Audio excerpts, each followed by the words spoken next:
Welcome to Sharp Football Analysis. Today, Freeman and I are going to discuss Colston Loveland, Parker Washington, and all the top waiver ads for Week 10 of the fantasy football season. So make sure you stick around.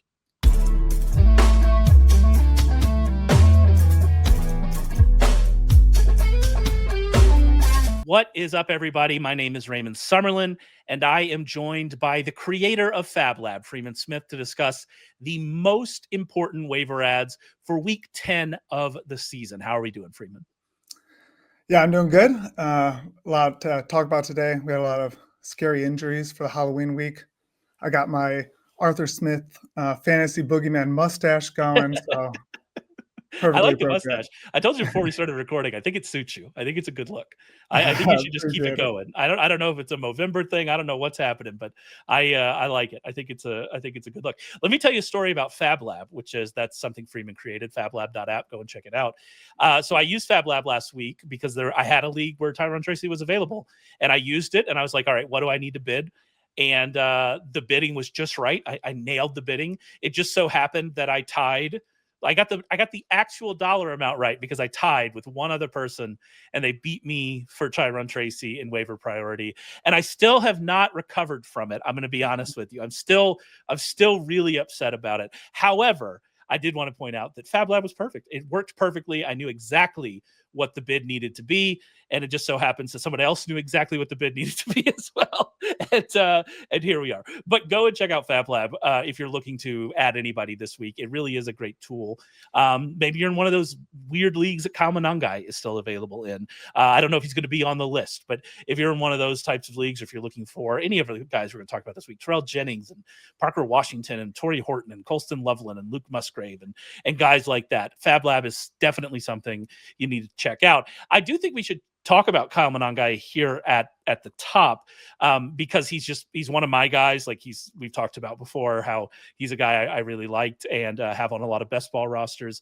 Best ball season not going well for me, but maybe Monangai's here to save it and get my advance rate up to at least the baseline. We'll see how that goes.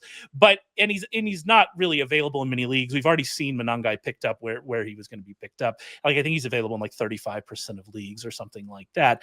But off of that performance, like it is interesting to think about what are we going to see moving forward with him? Because we already saw a timeshare start to develop with DeAndre Swift. That could have been because Swift was dealing with the injury that ultimately kept him out last week. We don't know when Swift is going to be back. But coming off that performance, like this really feels like one of those situations where you can't put the toothpaste back in the tube. You know what I'm saying? Like you just have to go, all right, this young running back is good, and we're going to have to start getting in the ball.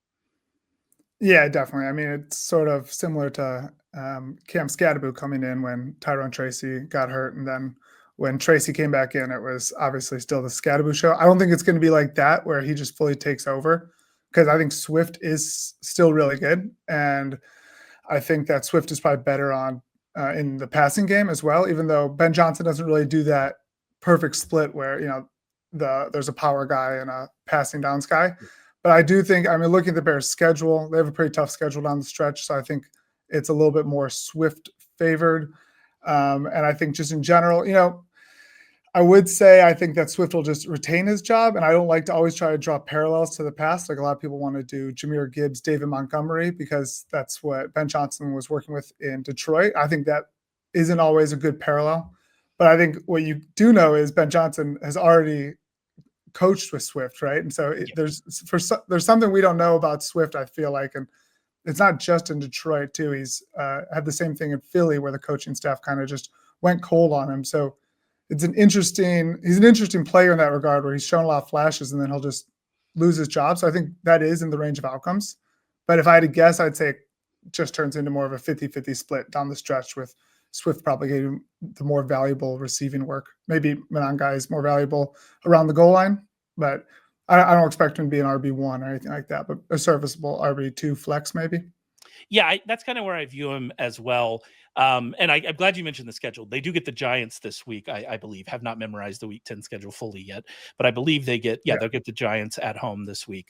And so that's obviously a good spot. And we don't know what's going to happen with Swift. And so Swift could still miss this game. Maybe they're going to rest him and see if they can get him, all the way back right now that Monangai has shown this. And also, to be fair, this was against the Bengals. Like, that's really important to remember. The Bengals are bad. They are very, very, very bad, specifically against the run. I do imagine this will be the high point for Monangai. Like, I think we've probably already had the best game he's going to have from a fantasy perspective this year. And so, like, take that for what you will. But I also don't know if I would call him like a sell high, because first of all, most people, like, if you're in a competitive league, I don't think anybody's going to come and buy. The competitive leagues know that Swift is there, he'll be back, things like that. So I don't know, like, even what you're getting for him. And I do think he could be usable if we get that split. But those schedule concerns are there, right? And all of those other concerns are there. But ultimately, like, if you're holding on to Monangai here, which I think you should, I will. I'm in a 14-team league where I have him, redraft league where I have him.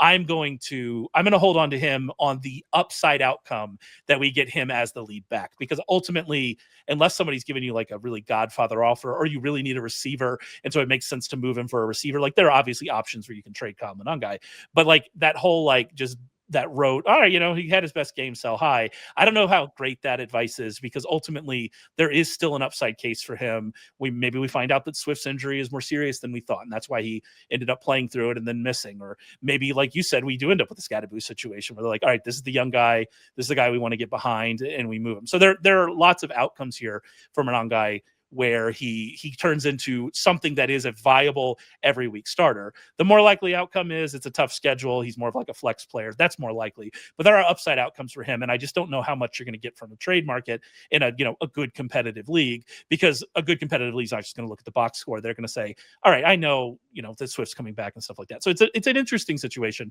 But I think at this point, based on what I think you can get from Monangai, I'm going to hold and just see what happens. And also, I love him.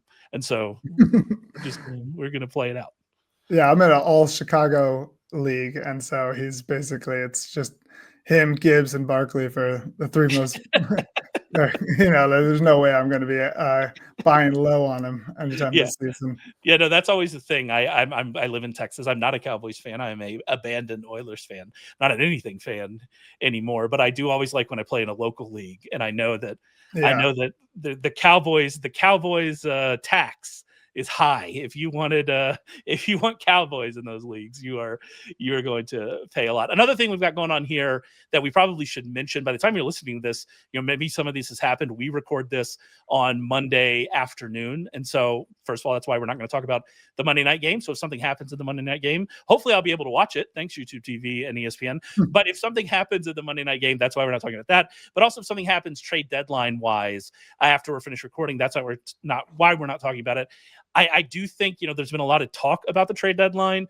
There's been a lot of, rumors about the trade deadline. It seems to me that we're not going to really get any super impactful fantasy moves. At least we've got some defenders moving. Jalen Phillips moved. That is, I think, an impactful just NFL move. But like from a fantasy perspective, I don't know what we're going to see. The one guy that really still sticks out to me is Jacoby Myers. But I talked with Rich on Thursday's show. Like, even if he gets traded, like, where is he getting traded to? That you're like, yeah, this is a great spot for him. Maybe the Jaguars. We'll talk about the Jaguars injury situation. Maybe that's a place where he can go. We mentioned the Steelers, but like from a fantasy perspective and volume perspective, are you really excited about that? So he's the guy that sticks out to me that I'm still really watching, but I don't even know where the upside landing spot for him is. So who else are you looking at? Yeah, Myers is tricky because the big two I've heard are Pittsburgh and Buffalo, right? And I don't really see. I mean, Buffalo, it just feels like he'll be slotted into the wide receiver 3 madness, and then Pittsburgh, I don't see him being anything super valuable down the stretch. I guess the other thing that you've heard a lot of is Breece Hall, so that would make Isaiah Davis a good stash, and he kind of already is a good stash. So I think that's a nice contingent, even if you're blocking a roster spot for Isaiah Davis. It's not like you have to drop him right when the trade deadline passes. But yeah, I think I'm with you. I don't think anything is really going to happen. It seems like maybe the Dolphins have started to accept the inevitable, and so I could see Waddle, but it doesn't seem very likely to me. I think we, as fantasy managers, think of trades the same way that the GM should think like we think, right? And Yeah. this isn't some dynasty league where you're just sending off Waddle for a second round pick. You have to. There's a team culture. There's a fan base. You can't just totally clean house and then try to sell season tickets. So there's that as well. Yeah, and the Waddle thing is like they're going to be without like Tyreek's done in Miami. They need somebody there. Like he could do that for sure. The one that is weird to me is that there was a report that came out on Sunday that the Titans aren't interested in moving Calvin Ridley, which I don't. I mean, maybe nobody wants to invest in Calvin Ridley. Calvin Ridley's been hurt. Like, there are lots of reasons why he wouldn't be traded, but the Titans aren't interested in moving him. He's 31. Like, quietly, he's 31 years old because he came in the league late. Obviously, we had the suspension thing. Like, he's an older receiver, so that one's confusing to me. One more little piece of housekeeping here before we move into talking about Week 10. I do want to point out we don't have a lot of great information still on Saquon Barkley. Like, I've been actively looking for it. We did see that Quinshon Judkins practiced on Monday, so like that whole Cleveland running back like Dylan Sampson, Jerome Ford, there's another name that could move. We'll see. Rashid Shaheed, by the way, that's a guy that I would be excited about depending on where he landed. If he landed in Buffalo, I don't know if I'd be excited from a fantasy perspective, but God, he would be perfect for that offense. So there's a guy. But so Quinshon Judkins, it seems like he's going to play. I still don't know about Saquon Barkley. I still think I'll probably have Tank Bigsby in the ads in the waiver column at sharpfootballanalysis.com, but it's just something to remember as we go through here and as we move into Week 10. Speaking of that, moving into Week 10, I did want to ask you, looking back, I think that's one of the great things about FAABLab is that you're able to look back and see what's happened in the past. So let's look back to Week 10 last year. Anything notable about what happened in the waiver bids and kind of how everything shook out in Week 10 of the 2024 season? Yeah, well, Week 10 last year was interesting because there was no big standout bid. Like it was a lot more even across the board. The highest average bid was 6% year FAAB. So Khalil Herbert was going last year, Mike Gesicki, a lot of these guys. But actually, it ended up being one of the most valuable weeks for return on your investment if you did end up hitting. So Ricky Pearsall was a big guy that week. He was only going for 4 or 5%, ended up being somebody who was super impactful in the playoffs. And Demario Douglas was a big one. He had some good games down the stretch. I think the takeaway was that, a lot of these hit rates for players that were going a pretty affordable amount were higher than they were other weeks. I think it kind of makes sense, right? At this point, a lot of your FAAB's been blown on these backup running backs that get elevated or wide receivers that pop. And people are now kind of saving their FAAB for right into the postseason where you might need it for 1 week to fill in or something like that. And there's this obvious divide now between players or teams that are going for just trying to make the playoffs or teams that have the playoffs locked up and want to conserve their FAAB and think about the postseason. So I think that actually makes it so there's a lot of value to be gained. But it's risky, right? Because I think this week is sort of like that where these guys aren't surefire things, but I think you can get them for a lot cheaper than you could have 5 weeks ago. Yeah, and that's been a kind of a common refrain as we look at data just in general, is that very often, and I mean, that makes sense. The lower price ones have an easier path to value, right? So I suppose that does make some sense, but very often like the best ones are options that you got ahead of, right? Last year, Bucky Irving stands out. Ricky Pearsall, that would have been somebody you got ahead of, right? This year, Aronde Gadsden stands out, right? Like just getting ahead of it makes sense, which is why, we do talk every week about like deep cuts and guys that we're interested in. We'll certainly do that again as we move forward. But let's get into just the biggest names here for Week 10. Before we do that, though, I do want to make sure if you're not already, please subscribe to either our YouTube channel or where you're listening to this on our podcast player. Turn on notifications on YouTube. Make sure you don't miss any of our exclusive analysis. We are now 8-1 on the featured prop that Warren Sharp gives out for our Friday show. That's 8-1. If you go back to last year, it's also hitting at a wild number. That featured prop hits nearly every week. It's a free bet. It's available on that Friday show featuring Warren Sharp and Rich Rebar and Ryan McChrystal and Joe Gibbs. They are all giving out free bets. Rich has been extremely hot on his bets on that show as well. They're all free. All you need to do is just make sure you go and watch that video, listen to that podcast episode, wherever you find us,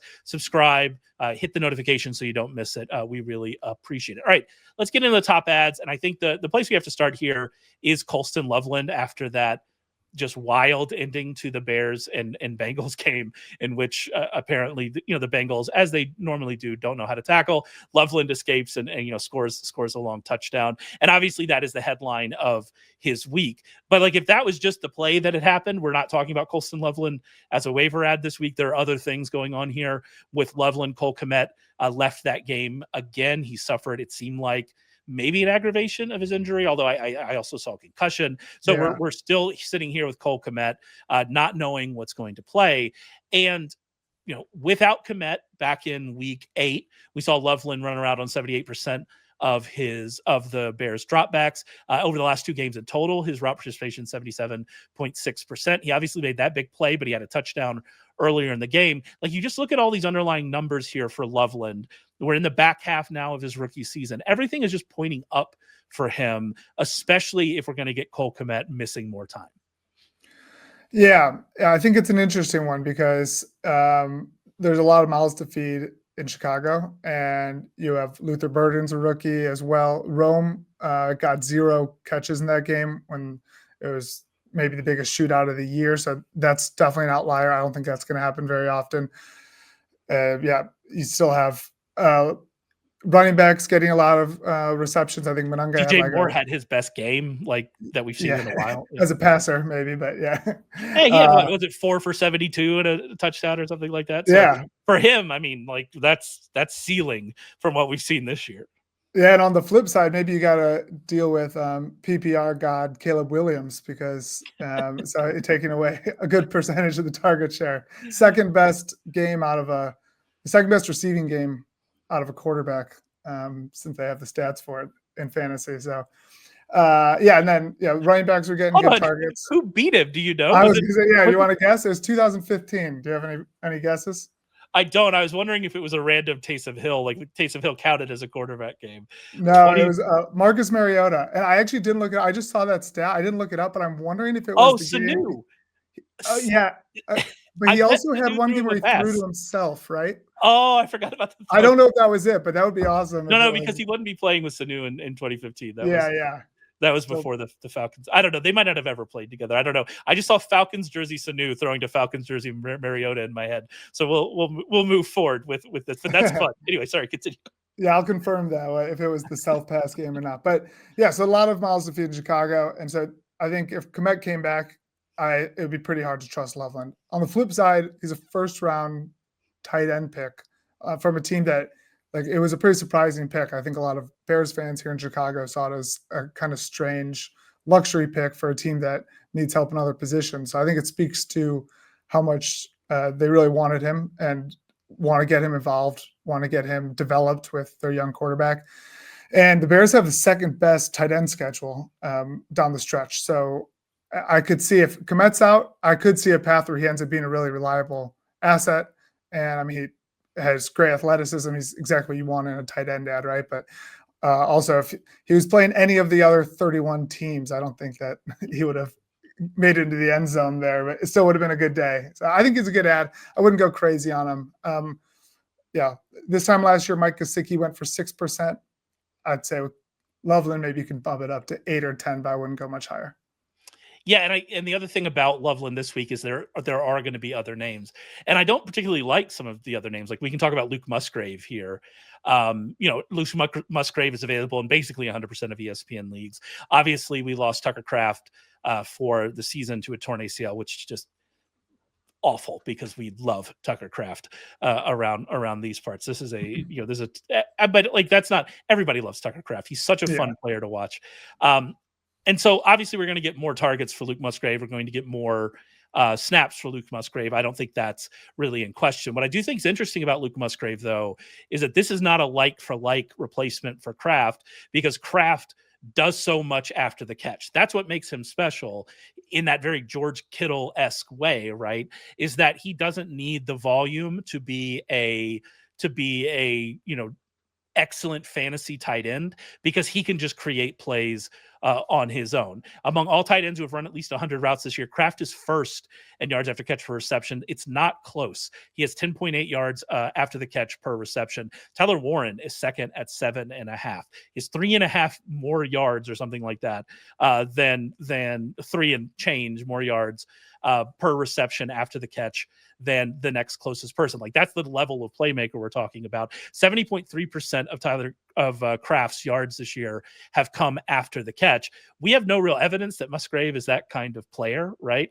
And so if Musgrave's not that kind of player, then we are just relying on targets. And perhaps there are enough targets here for Musgrave because, Matthew Golden is also hurt. They have some issues, but like, based on just the number of routes that Kraft was running and the number of targets that Kraft was getting, if you just put Musgrave into that role, I believe Kraft was 20th among qualifying tight ends in routes per game. 20th, the TE20 in routes per game. If Musgrave's going to be the 20th tight end in routes per game and is not going to get a ton of targets because there's so many mouths to feed and they just don't, that's not the way they run their offense, then is he even an ad? Like, this week they get the Eagles. Do you want to play Luke Musgrave against the best or one of the best tight end defenses in the league? I don't think I want to, but I do think people will go and pick up Musgrave because Kraft is hurt. We go and pick up Musgrave. That's the chart that we run in our waiver wire brains, right?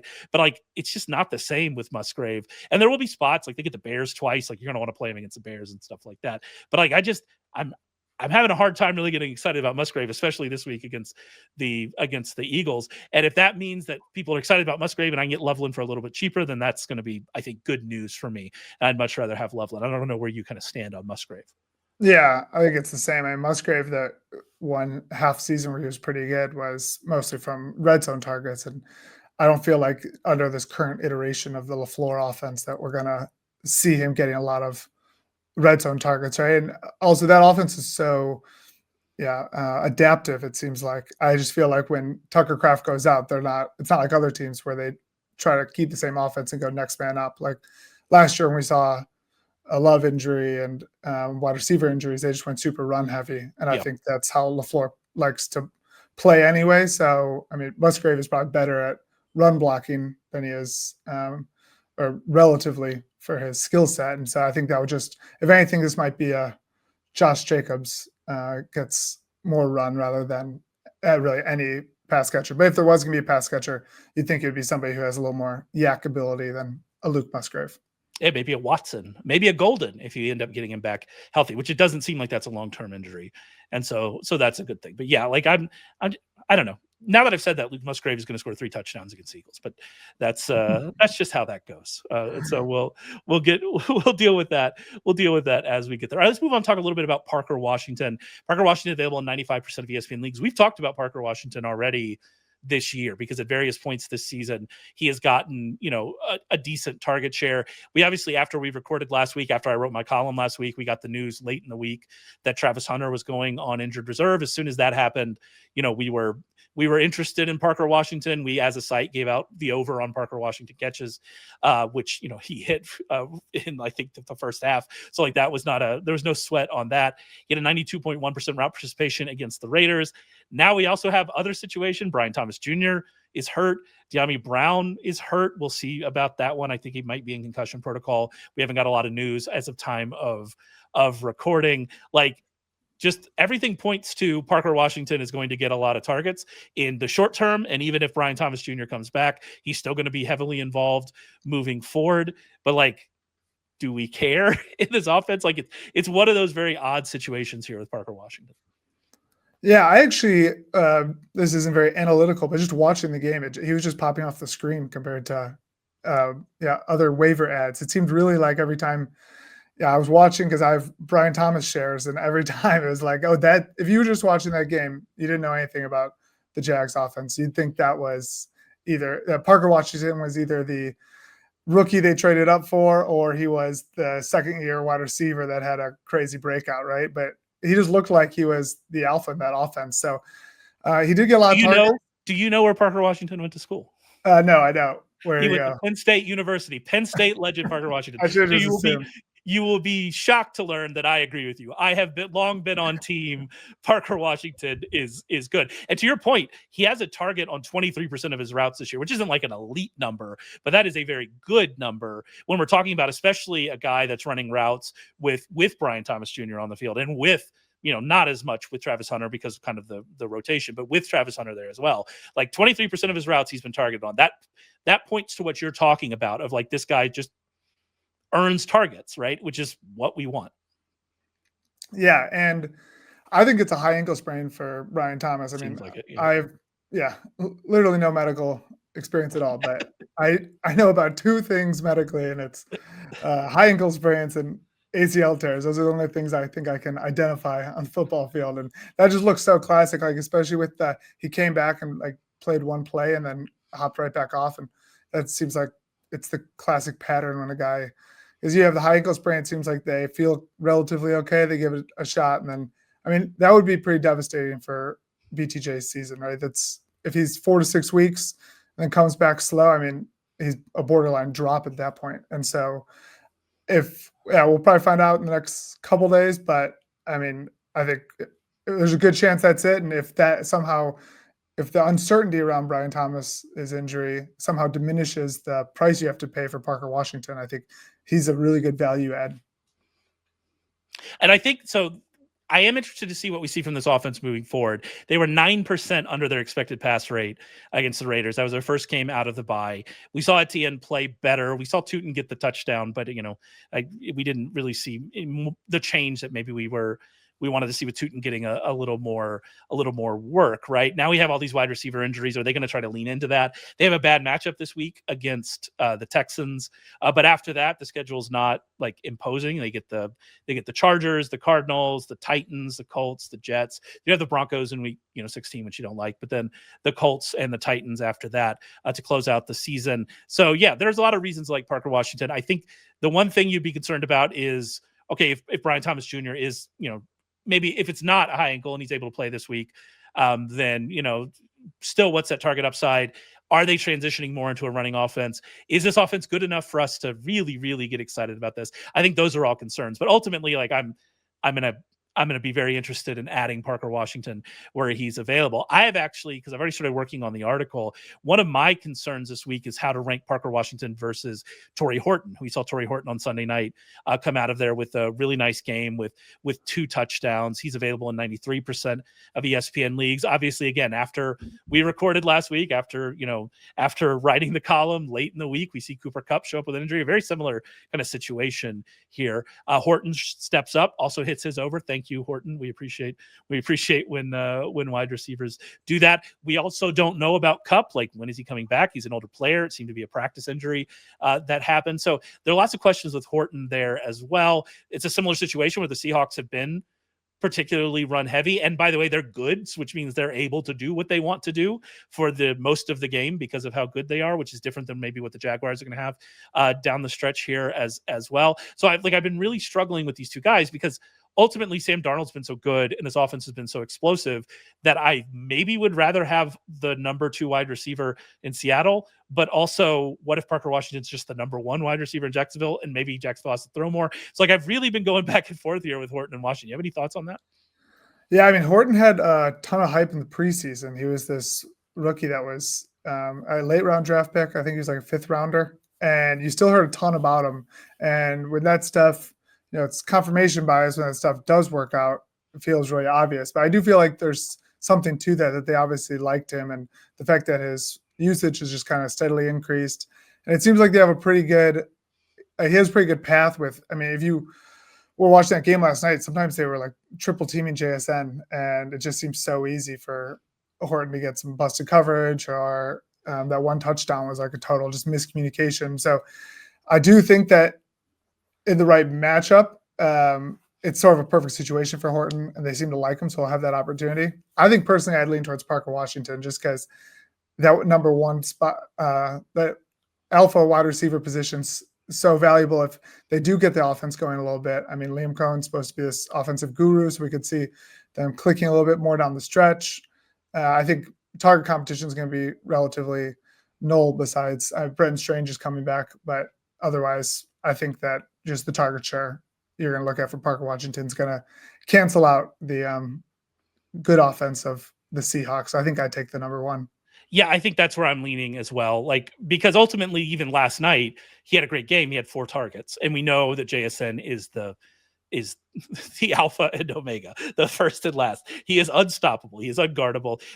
Last night it was unfair. Like, did it feel unfair in the first half last night? Like, it was like these two teams should not. It was almost like when a really big kid is playing Pee Wee football, and you're like, no, you got to go play with the older kids. Like, it wasn't fair. They couldn't guard JSN. Nobody has been able to. That's not a shot against Washington. Nobody could guard that guy. Well, as a JSN owner, the only thing that was unfair was that he didn't have any of those 4 first half touchdowns. That would have been enough to get me a win. So, but yeah, the offense, also the run game was looking good. And if they can run the ball at will also, then I just think it's going to be like you saw so much man coverage because they were actually having to look out for the run. And so in that situation where if Horton's getting covered by like a linebacker or something, I think it's perfect situation. You just won't be able to know what weeks that happens. Can I give you a stat about Sam Darnold that I looked up today? Yeah. So on first down play action passes, so play action passes on first down, he's averaging 15.8 yards per attempt, not per completion, per attempt. 15.8 yards. Lamar Jackson is second at 15.3 yards, although he has far fewer, obviously, because he missed some time. But he's second at 15.3. And then I think Jared Goff is third, but it's like 11.5. So it's those two guys and then no one close to those two guys. But every time he throws the ball, not every time he completes the ball, but he's averaging 15.8 on play action passes on first down, which is just... It's crazy too, because I remember like the first week, the big story was that they only had 4 play actions or something like that. And everybody was saying, this offense is never going to work for him. Like, why wouldn't you?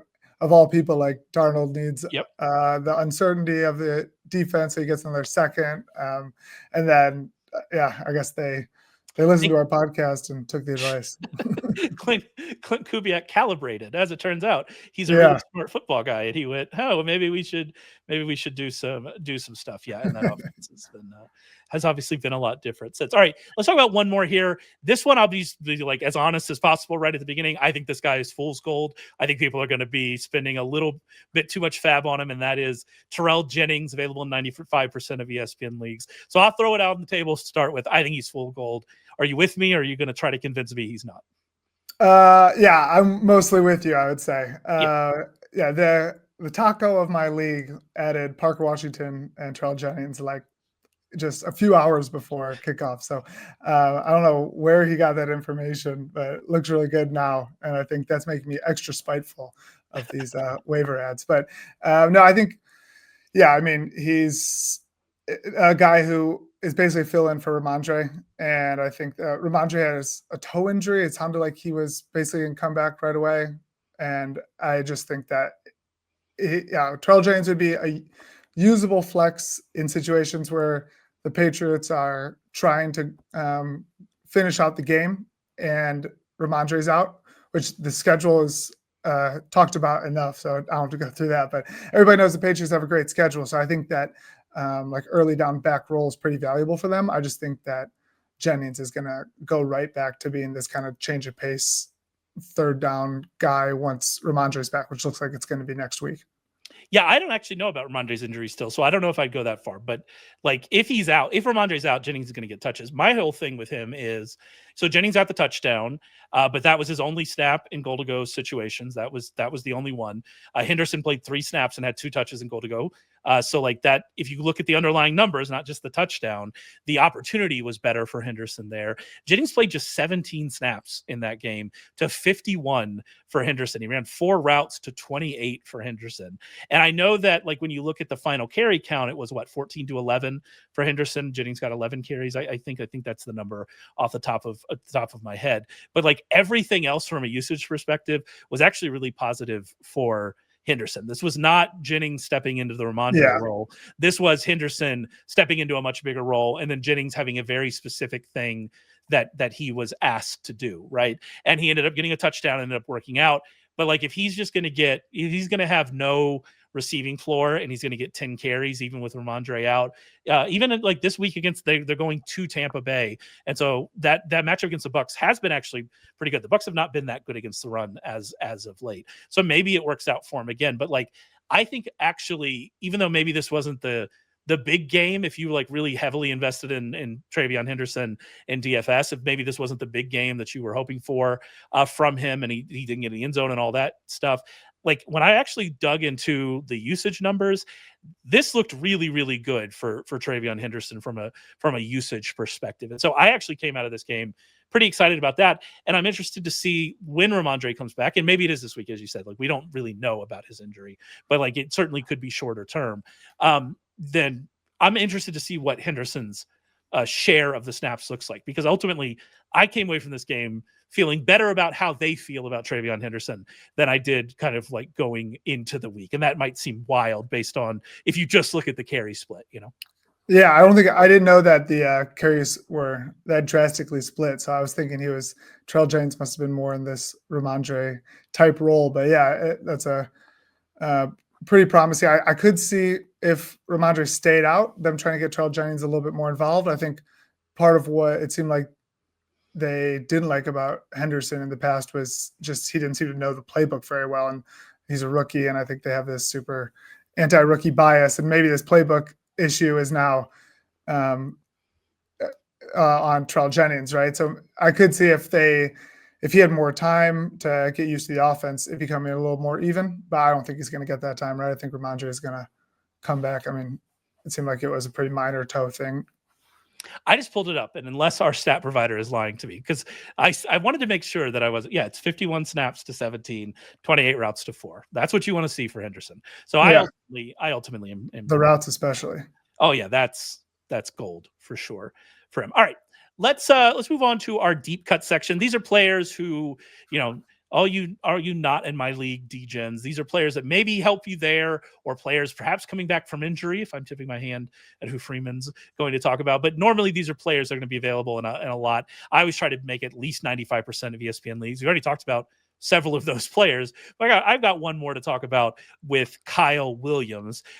It seems like Kayshon Boutte's injury is relatively minor, but it is a soft tissue injury. And I thought what was notable is when Mike Vrabel was talking about Boutte's injury, he name-checked Kyle Williams specifically, which that is notable, especially like you mentioned for, you know, this Patriots team that hasn't been playing their rookies that maybe we were excited about, right? Kyle Williams is on that list as well. The fact that he specifically called out Kyle Williams and like tabbed him for possibly having a larger role here, I think that is notable. Williams only had one target against the Falcons, but he had a 50% route participation rate, which is easily his highest of the year. And you mentioned the schedule the rest of the way. You know, they have the Bucs, the Jets, the Bengals, and Giants before their Week 14 bye. That's obviously very good.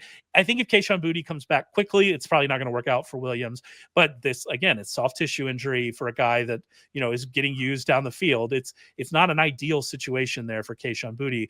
And so I think we could see Kyle Williams step in and have a role, especially since we still haven't seen Stephon Diggs come out and have, you know, that full-time wide receiver one kind of usage. And so I would love to see that, by the way, as someone who invested a lot in Stephon Diggs, but we still haven't seen that come out. So yeah, I'm taking some shots on Kyle Williams and just kind of seeing what happens. Do you have a deep cut for us? Yeah, well, I like Kyle Williams. I was into him before the season, hoping that maybe like a Drake May finally getting his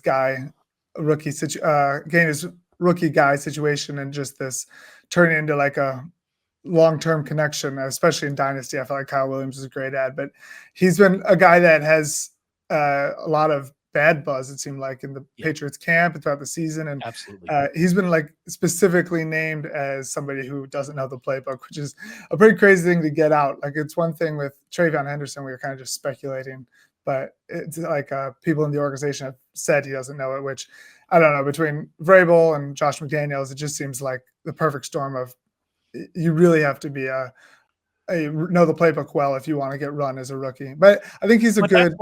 That's why, and I'm glad you mentioned that. But that's why I thought it was interesting. Yeah, exactly. That Vrabel specifically called him out in a positive light on Monday, because like you're 100% right, and that's why that's a switch for Kyle Williams, and that's, I think, more than Boutte's injury, that that's more interesting to me, that we have that switch for this rookie that has been a bit maligned. If you go back to camp, and if you're a sicko like Freeman and I, and you're reading through like Mike Reese camp reports, right, and things like that, it hasn't been as good. But yeah, no, it's a good point.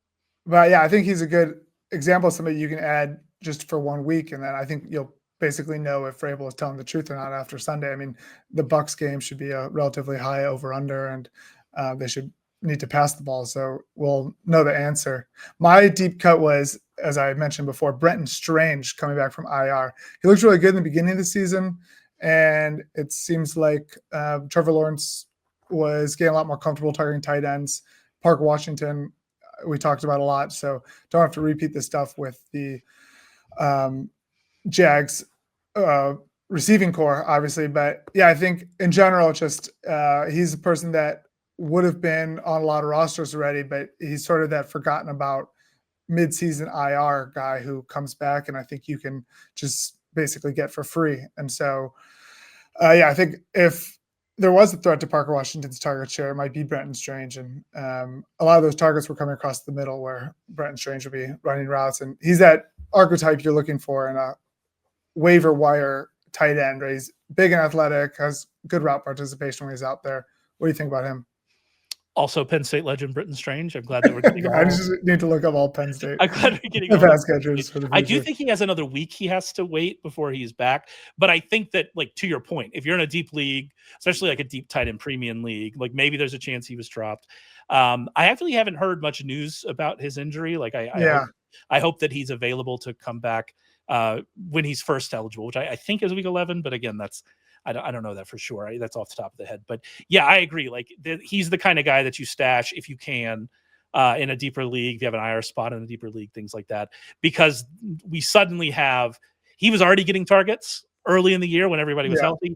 And now, especially if we're right about what Brian Thomas Jr.'s injury might be, and that might be a longer term absent, he's coming back to a team that just needs targets, right? Like they need somebody to throw the ball to. We're in a last year Cade Otton situation with the Jaguars if Brian Thomas Jr. misses time. And so I agree. Like in deeper leagues, if you just have a spot or you have an IR spot, he definitely makes sense to stash in my opinion. Yeah, and who was the coach for Cade Otton? Liam Cohn. So I think it's there we go. Perfect segue. I didn't even mean to do that. Like that wasn't even I didn't even make that connection in my brain. I love last year's Cade Otton's run. It was so funny. I'm in on more that happening for Penn State legend Brenton Strange. Yeah, exactly. And I think just from the eye test too, it just looks when you watch Trevor Lawrence like he needs an easy target a lot of times. So a tight end's perfect for that. How about people just catch the ball? That'd be ideal. Like, can we just catch passes? That'd be great.